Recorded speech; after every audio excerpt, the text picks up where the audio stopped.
Hello guys, welcome back to my first blog. Title এবং thumbnail দেখে বুঝতে পারছেন আজকে আমরা কী নিয়ে আলোচনা করতে যাচ্ছি।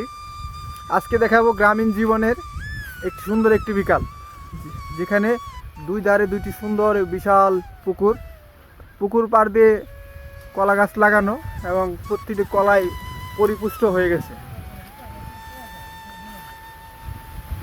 দেখেন, আমি একটা কলার সাথে একটু দাঁড়ালাম, দেখেন কত সুন্দর কলা হয়েছে। কিছুদিনের মধ্যেই হয়তো কৃষক এগুলো কেটে বাড়িতে নিয়ে যাবে এবং বিক্রি করার উদ্দেশ্যে বাজারে নিয়ে যাবে। প্রতিটি গাছেই থরে থরে ধরে আছে আমাদের এই কলাগুলো অনেক মিষ্টি হয়।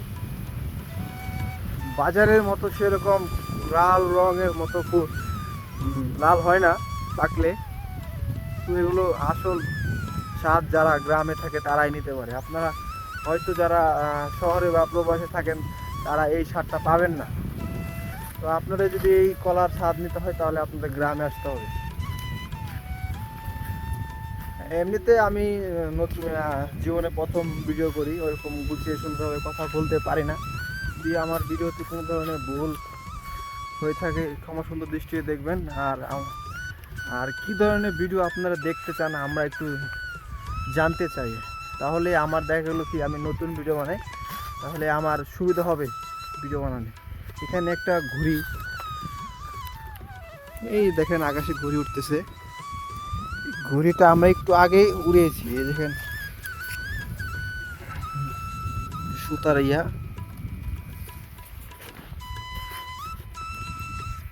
আজকের আবহাওয়াটা মাশাআল্লাহ অনেক সুন্দর। সূর্য উঠেছে, সূর্য অস্তে যাওয়ার পর্যায়ে আছে।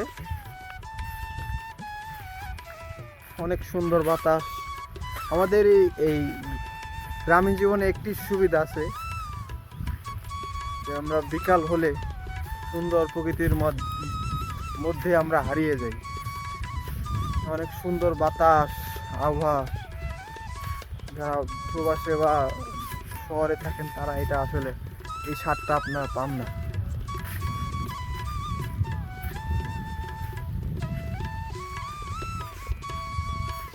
আমি আপনাদেরকে আরো একটু দেখাই।